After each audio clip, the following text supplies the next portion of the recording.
PPB यानी India post payments bank, ये भी एक तरह का आपका पेमेंट्स बैंक अकाउंट है जिसमें आप UPI transfer, bill payments, recharge और भी बहुत सारा काम इससे आप कर सकते हैं। जैसे कि आजकल मार्केट में हमारे ऐप चल रहा है, जैसे कि हो गया पेटीएम, हो गया फोन पे, हो गया गूगल पे, हो गया, तो इस तरीके से ये समझिए एक किस्म का इसका अल्टरनेटिव है। और सबसे अच्छा बात यह है कि इस ऐप को इंडियन गवर्नमेंट ने हमारे लॉन्च किया और इसको संभालने के लिए इंडियन पोस्ट ऑफिस को दिया गया है। इसमें भी आपको एक वर्चुअल डेबिट कार्ड का ऑप्शन मिल जाएगा जिससे आप पेमेंट्स कुछ भी कर सकते हैं। वीडियो में आप जानेंगे किस तरीके से आप आराम से घर बैठे ही अपने फोन के सहारे इंडियन पोस्ट पेमेंट बैंक में अकाउंट खोल सकते हैं। तो चलिए तब वीडियो शुरू करते हैं। सबसे पहले आपको आ जाना अपने मोबाइल के प्ले स्टोर पे, और मोबाइल के प्ले स्टोर पे आने के बाद आपको सर्च करना IPPB, मतलब कि Indian post office mobile payment banking app. तो आपको उसको डाउनलोड कर लेना है। तो मैं तो डाउनलोड है, इसे ओपन कर लेता हूँ। और ओपन करने के बाद आपको दो ऑप्शन दिखेगा। पहला ऑप्शन है लॉगिन नाउ और दूसरा ऑप्शन है क्रिएट अकाउंट। तो आपको तो अकाउंट बना हुआ है नहीं, तो आपको अकाउंट बनाना है। तो सबसे पहले आपको इसमें ऑप्शन में क्लिक करना है ओपन योर अकाउंट नाउ, और फिर उसके बाद आपको फ़ोन नंबर और पैन कार्ड डिटेल सबसे मांगा जाएगा, तो आपको देना है। और पैन कार्ड में आपको जो भी नंबर रजिस्टर्ड है वो नंबर पे एक OTP आएगा जो आपको कंफर्म करना है। तो पहले फ़ोन नंबर दे देते हैं और फिर पैन कार्ड नंबर दे देते हैं, और उसके बाद कंटिन्यू करना है। फिर आपको अपना सबमिट करना है आधार कार्ड का नंबर। चाहे तो आप बारकोड स्कैन करके भी कर सकते हैं, आधार कार्ड नंबर फिजिकली खुद से भी लिख सकते हैं। और फिर आधार कार्ड का नंबर लिखने के बाद आपको 2 बॉक्स में टिक मारने के बाद कंटिन्यू करना है। और कंटिन्यू करने के बाद उसी तरीके से एक OTP जाएगा जिसमें आपका आधार कार्ड का नंबर दिया हुआ है उसी में, और वो OTP आपको सबमिट को कर देना है। सबमिट करने के बाद फिर आपका एक फॉर्म टाइप पे आपको खुल जाएगा कि क्या क्या डिटेल्स आपको देना है। तो ये कंपलसरी है, मतलब आधार कार्ड और पैन कार्ड तो लगेगा ही लगेगा। तो आपके सामने खुल जाएगा आपका अकाउंट ओपनिंग फॉर्म। तो बहुत सारा डिटेल्स सबसे पूछ रहा है, आपको भरना है लाइन बाय लाइन। तो सबसे पहला ऑप्शन है पर्सनल इन्फॉर्मेशन। तो आपको उसमें आ जाना और आपसे आपके बारे में डिटेल्स पूछा जाएगा। जैसे कि बहुत सारा ऑप्शन है, मदर्स मैडनी नेम, हस्बैंड या /वाइफ नेम और मदर्स नेम। तो सबसे पहले आपको अपना मदर्स नेम आप भर सकते हैं। तो मदर्स नेम आपको जो भी है वो भर देना है।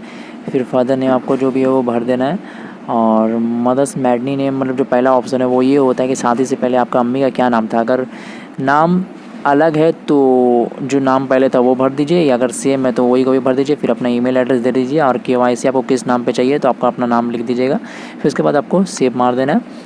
तो आपका देख सकते हैं पहला ऑप्शन पे टिक हो गया। अब दूसरा है पैन एंड कम्युनिकेशन एड्रेस। तो आपको पैन कार्ड में जो आपका एड्रेस दिया वहाँ पे शो करेगा। अगर आप वही एड्रेस पे रह रहे हैं तो यहाँ पे नीचे में टिक मारना है, अगर वो एड्रेस पे नहीं रह रहे तो ऊपर फॉर्म 60 आपको मिलेगा उसमें टिक मारना है, और जो एड्रेस पे आप रह रहे हो वो लिख देना है। फिर उसके बाद आपको मिलेगा नॉमिनी का ऑप्शन। तो आपको नॉमिनी अगर ऐड करना है तो यस, अगर नॉमिनी ऐड नहीं करना है तो अभी नो। इसको बाद में भी आप कर सकते हैं।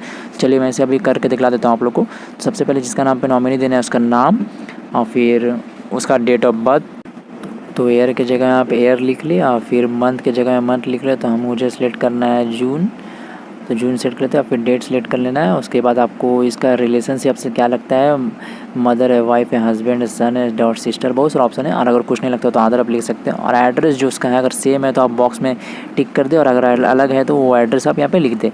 तो मेरा तो सेम है तो इसलिए हम यहाँ पे सेव कर देंगे। तो ये भी ऑप्शन पे आपको टिक हो जाएगा। फिर आपको ऑप्शन मिलेगा एक एडिशनल इन्फॉर्मेशन।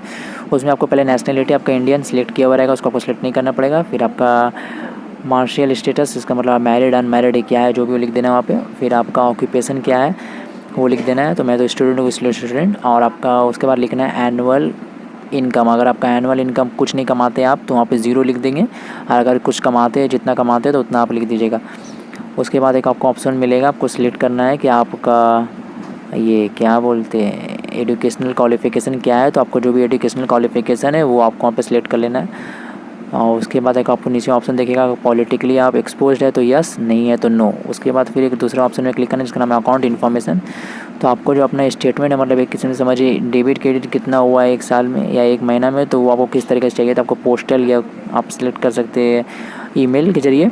हाँ, फिर आपको नीचे में एक ऑप्शन दिखता है DTB मैपिंग। इसका मतलब आपको सब्सिडी जो गैस का मिलता है वो इस नंबर पे चाहिए जिसे आप अकाउंट बना रहे हैं, या किसी और पे। तो मुझे नहीं करना है। फिर नीचे टिक करने के बाद कंटिन्यू, और फिर उसके बाद सब कुछ भरने के बाद आप कंफर्म कर देना है। तो फिर आपको डिटेल्स दिख रहा है, और ऊपर में 3 ऑप्शन भी आपको दिख जाता है मोबाइल बैंकिंग का क्या क्या फैसिलिटी आपको चाहिए। जो फैसिलिटी चाहिए आपको उसमें क्लिक कर देना है।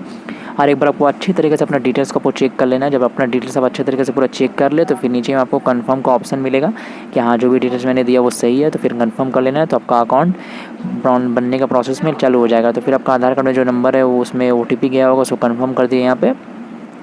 कंफर्म करने के बाद यहाँ पे एक फेलियर आ गया है। फेलियर इसलिए आ गया क्योंकि नॉमिनी में माइनर ऐड नहीं हो सकता। पर मैंने नॉमिनी में माइनर ऐड किया था तो उसे हम एडिट कर लेते हैं। तो एडिट करने के लिए आपको एडिट का एक आइकन दिखेगा वहाँ पे राइट साइड में एकदम, तो आपको वहाँ पे आइकन में वो पिन ऐसा आइकन बना हुआ है, बस उसमें क्लिक करने के बाद तो यहाँ पे अभी नॉमिनी के लिए हम नो कर देते हैं, बाद में नॉमिनी हम ऐड करेंगे। तो बस उसके बाद वहाँ पे कंटिन्यू करने के बाद सेव होता है। कंटिन्यू ने बस सब कुछ फिलअप हो गया है, तो फिर आपको कन्फर्म कर देना है। आपको बतला रहा है कि आपका पैन कार्ड नॉमिनी में डिटेल्स नहीं डाला हुआ है, तो ठीक है, कोई दिक्कत नहीं। कंफर्म करने के बाद आपका अकाउंट जनरेशन के लिए बस एक लास्ट OTP आएगा आपके फ़ोन नंबर पे, जिस नंबर से आप ये अकाउंट बना रहे हैं, तो वो नंबर डाल के आपको कंफर्म कर देना है।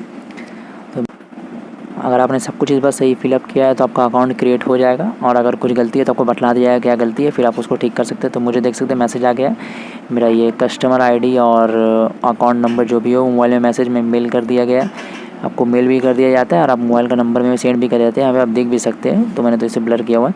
फिर उसके बाद आपका अकाउंट तो बन गया, आपको लॉगिन करना है। लॉगिन करने के लिए आपको अकाउंट नंबर और कस्टमर ID देना है, और डेट ऑफ बर्थ और फ़ोन नंबर जो आपके नंबर पे और मेल पे दोनों पे सेंड किया गया है, तब वहाँ से जान सकते हैं। और उसको जानने के बाद फिर आपको यहाँ पे कंटिन्यू करना है। कंटिन्यू करने के बाद सबसे पहली बार अगर आप लॉगिन कर रहे हैं तो आपको अपना MPIN सेट करने बोलेगा, जिसको आपको कर देना है। 4 वर्ड का रहता है, जिससे आप लॉगिन करने टाइम आपको हमेशा वो MPIN लगेगा। वो लॉगिन MPIN देने के बाद ही लॉगिन होगा। फिर उसके बाद फर्स्ट टाइम इसलिए आपको OTP कंफर्म कर रहा है, तो OTP के लिए देख के कंफर्म कर देना। फिर आपको देख सकते हैं आपका रजिस्ट्रेशन सक्सेसफुली एकदम हो गया है, आपका अकाउंट भी बन गया है। तो बस आपको कुछ और नहीं करना है, आप बस MPIN देना है और आप लॉगिन कर सकते हो। तो यहाँ पे लॉगिन का ऑप्शन है, लॉगिन करने के बाद MPIN जो आपने सेट किया था वो दे के अब इसमें घुस जाएंगे। तो फिर जो परमिशन मांग रहा है वो परमिशन आपको दे देना है। तो इस तरीके से कुछ लेआउट खुलता है। तो सबसे पहले नीचे में आपको खुलता है एक टोल फ्री नंबर मिलता है, जिसमें आप कॉल करके कुछ भी जानकारी जानना हो तो उसमें आप कॉल कर सकते हैं। और ये बहुत सारे से फीचर्स देता है ये Indian post office payment bank. यहाँ पे डिटेल्स आपको जो Aadhaar card, PAN card number, address सब शो कर रहा है। और यहाँ बहुत सारा आपको ऑप्शन मिल जाता है, कॉन्टैक्ट्स, चेक्स। तो हमको तो अब ये इसका फीचर्स जानना है, तो बिल पेमेंट्स का फीचर्स में क्लिक मारते हैं। इसमें जितना भी किसी का बिल पेमेंट होता है सब आपको यहाँ दिख जाएगा, भले वो कोई भी बिल हो, इलेक्ट्रिसिटी हो जाए, mobile payment, broadband, fire, gas, water, recharge कराना है, टैक्स पेड करना है, लोन पेमेंट का EMI भरना है, सब कुछ आपका पेमेंट इसमें आराम से हो जाएगा एकदम 1 क्लिक पे। और इसमें आपको डेबिट कार्ड का फैसिलिटी मिलता है। तो अभी मेरा वर्चुअल डेबिट कार्ड का ऑप्शन देख सकते हैं, तो पर मेरा इसलिए ऐसा लिख रहा है क्योंकि अकाउंट अभी क्रिएट हुआ है, अभी डेबिट कार्ड मेरा बना नहीं। जैसे बनेगा तो वर्चुअल यहाँ पे शो करेगा। अब फिजिकल आपको चाहिए तो आपको जाना पड़ेगा अपने ये पोस्ट ऑफिस पे, जहाँ पे आपको ये खुला है, वहाँ जाके आपको मिल जाएगा। और यहाँ पे बारकोड का स्कैन का फीचर भी दिया हुआ है कि आप कोई भी बारकोड स्कैन करके आराम से पेमेंट कर सकते हैं। इस तरीक़े से बहुत ही आसान है, इस्तेमाल करने में कोई दिक्कत नहीं है। इस तरीक़े से आप आसानी से घर बैठे बैठे अपना अकाउंट खोल सकते हैं।